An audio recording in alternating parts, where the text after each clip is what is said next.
Euzu billahi mineşşeytanirracim. Bismillahirrahmanirrahim. Elhamdülillah ve salatu ve selamu ala Resulillah.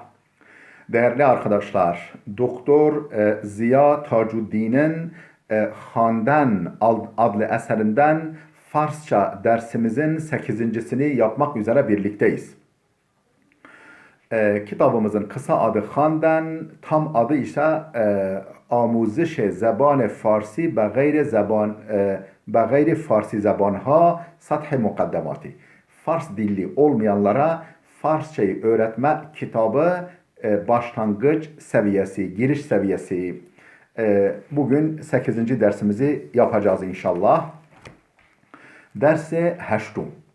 Sayfa 22, derse heştum, 8. ders. Pizişku bimaran. Pizişk hekim demek, doktor demek. Pizişku bimaran, doktor ve hastalar. Hanım dana pizişk umumi است. او روزهای شنبه، یکشنبه، دوشنبه، سهشنبه، چهارشنبه و پنجشنبه کار میکند. Ne dedi? Oraya kadar bir tercüme edelim. Hanım Dana, Dana isimli hanım, hanımın adı Dana, yani bilen anlamında. Dana hanım, pizişki umumi est. Genel doktordur. Herhalde pratisyen doktordur. Pizişki umumi est. O ruzhay şembe, o cumartesi, daha doğrusu pazar, yekşembe, pazartesi, duşembe, şembe, cumartesi, yekşembe, pazar, duşembe, pazartesi, seşembe, salı, çaharşembe, çarşamba ve penşembe, perşembe günleri kar mikunet, çalışır. Pazar, pazartesi, salı, çarşamba, daha doğrusu cumartesi, pazar, pazartesi, salı, çarşamba, perşembe günleri çalışır. O cuma kar nemikunet. O cuma çalışmıyor. Cuma günü çalışmıyor. Cuma ruze tatil است. Cuma tatil günüdür. خانم دانا صبحها به بیمارستان می رود. خانم دانا صبحها sabahları به بیمارستان می رود. Hastaneye gidiyor. Hastaneye gidiyor. O بیماران زیادی را معاینه می کند. O çok sayıda hastayı muayene ediyor. خانم دانا ساعت 1 بعد از ظهر به خانه برمیگردد. خانم دانا hanım saat 1'de بعد از ظهر, öğleden sonra saat 1'de به خانه برمیگردد, eve dönüyor. O با پدر، مادر و برادرش ناهار میخورد. O baba, anne, erkek kardeşiyle beraber öğlen yemeğini yiyor. O بعد از ناهار kemi istirahat میکند. O öğlen yemeğinden sonra biraz istirahat ediyor. O saat 4 بعد از ظهر به مطب خود میرود. O saat 4, o saat 4'te, بعد از ظهر, öğleden sonra saat 4'te, ve matabbe hud, kendi muayenehanesine miravet gidiyor. O saat 4'te, öğleden sonra muayenehanesine gidiyor. Der matabbe u yek munşi kar mikunad. Onun muayenehanesinde bir munşi ne demek? Sekreter, yazıcı, sekreter çalışıyor. منشی نام بیماران را در دفتر می نویسد. منشی o sekreteri نام بیماران را, hastaların adını der defter mi nüvisat, defterde yazıyor, listede yazıyor, defterde yazıyor. O بیماران را به نوبت از اتاق انتظار به داخل مطب می فرستد. O, yani o sekreter, بیماران را, hastaları به nöbet yani nöbet sırayla, nöbet sırayla az اتاق انتظار, bekleme odasından bedahil matab muayenehanenin içine mi ferestet gönderiyor. Yani bekleme salonundan sırayla hastaları muayene odasına gönderiyor. خانوم دانا خانم به دقت به حرف بیماران گوش می کند. Efendim به dikkatle به harf بیماران hastaların konuşmalarını, anlattıklarını گوش می کند kulak veriyor, dinliyor. آنها برای بیماری های مختلف به ملاقات او می آیند. Onha, onlar yani hastalar, برای بیماری‌های muhtelif, efendim değişik hastalıklar için, hastalıklar sebebiyle ve mülakate u miayen, onunla görüşmeye geliyorlar. Yani ona müracaata geliyorlar. Sermahurdi, soğuk algınlığı, dil dert, kalp hastalığı, serdert, baş ağrısı, teb, sıtma, o ateş, sıtma ve manende inha vesaire ve benzeri, manent benzer demek ve buna benzer hastalıklar vesilesiyle hastalıklar için ona müracaata geliyorlar, onun yanına geliyorlar. خانم دانا نسخه‌ای می‌نویسد تا آنها را معالجه کند. Efendim Dana hanım nuskhayı می‌نویسد. Muska değil, reçete. Nuskhayı می‌نویسد bir reçete yazıyor. Ta onha ra mualece kunet, ta ki onları tedavi etsin. Onları tedavi etmek için bir nuska yani reçete yazıyor. Hanım Dana her şab hasta ve khane bermigerdet. Dana hanım her akşam hasta. Burada hasta bizim bildiğimiz hasta değil. Yani yorgun ve khane bermigerdet. Efendim eve yorgun dönüyor. Ama kare khud ra dust darat. Fakat işini seviyor. Yoruluyor ama işini seviyor. Merdum ve doktor dana ihtiram miguzarand. Efendim insanlar doktor danaya saygı gösteriyorlar. Ona saygı duyuyorlar. Parçamızı okuduk. Şimdi parçamızla ilgili alıştırmalara geldik.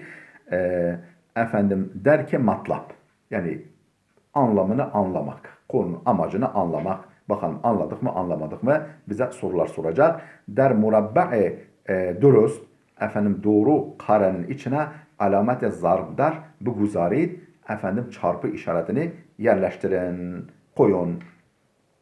Hanım Dana çend روز در hafta kar میکند. Dana hanım haftada kaç gün çalışıyor?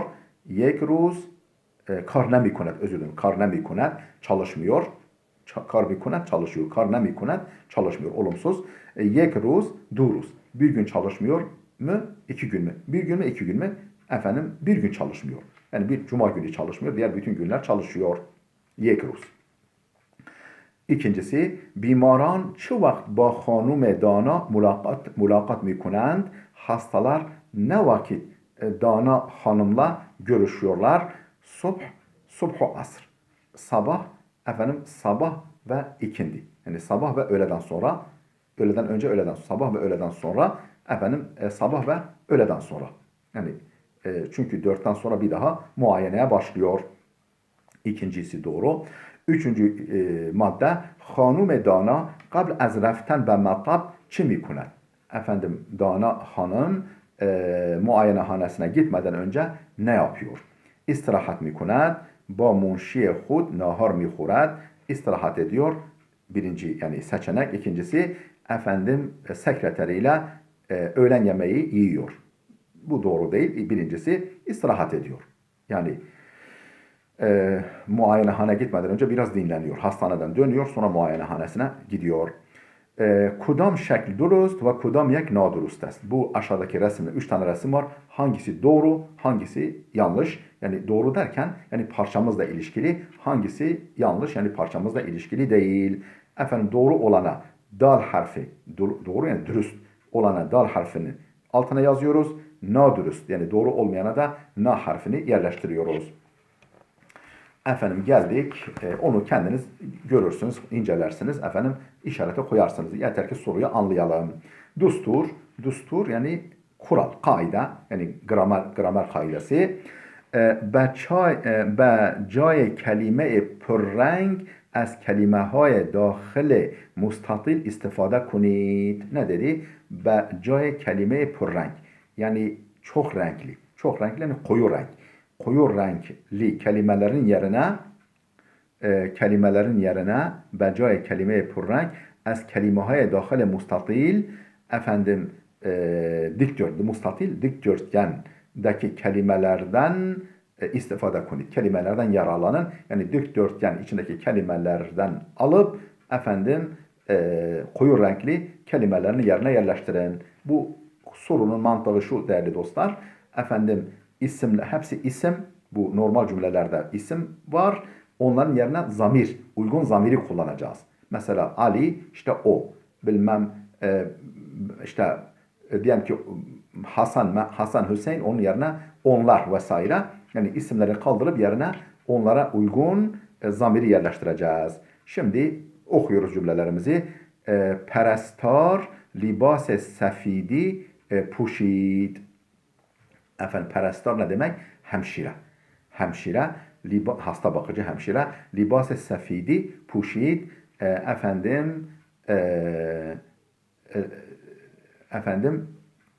beyaz elbise giyer. Beyaz elbise giyer.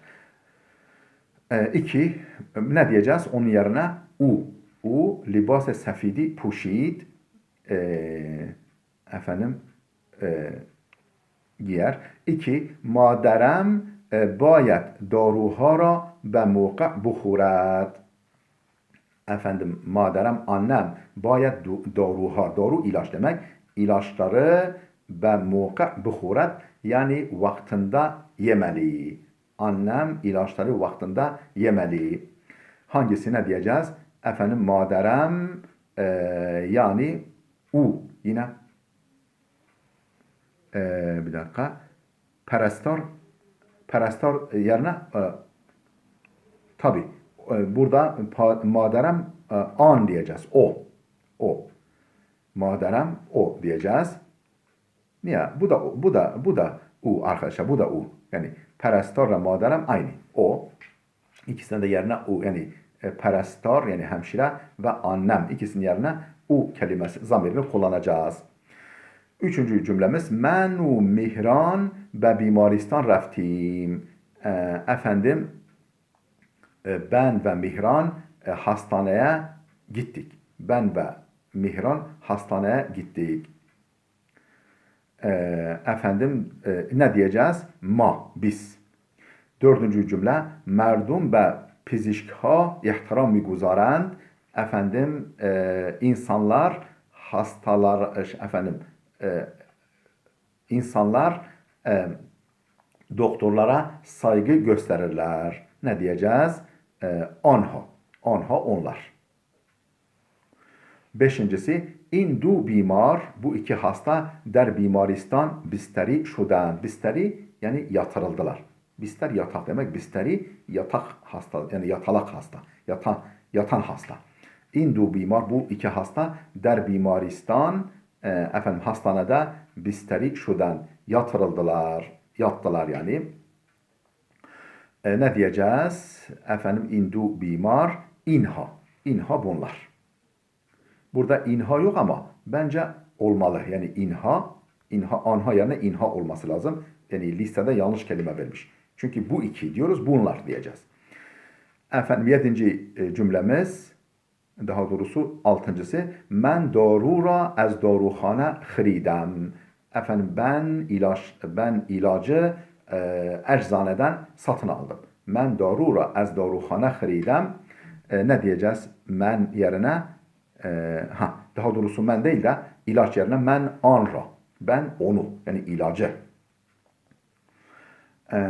Yedinci cümlemiz men ferda be mulakate tu Fatime mi ayam. Ben yarın sabah ve mulakate tu Fatime. Sen ve Fatma ile görüşmeye geliyorum. Ben yarın sen ve Fatma ile görüşmeye geliyorum. Yani sizinle diyeceğiz. Men ferda ve mulakate şuma mi ayam geliyorum. Sekizinci cümlemiz پزشکها بسیاری از بیماری ها را درمان می کنند. pizişka, hekimler bisyari çok az bimari ha. Hastalar yani çok hastayı derman mikunen tedavi ediyorlar. Yani derman iyileştiriyorlar, tedavi ediyorlar. Doktorlar çok hastayı iyileştiriyorlar. Burada ne diyeceğiz? Anha. Anha diyeceğiz. Peki bu maddemiz de bitti. Geldik P maddesine. Vajagan kelimeler. Kelimeler. Şumare her şekil ra her şeklin numarasını şumare her şekil ra der dahil murabba benüvisit çarp dik murabba kare. Karenin içine yazın. Yani cümleleri veriyor. O cümleler hangi resme ait? O cümlenin rakamını o resmin karesine yazmamızı istiyor. Onları okuyalım. Siz yerleştirirsiniz. Ben sadece sunayım. Resimler zaten herkes anlar. Yani hangi cümle hangi resme gider?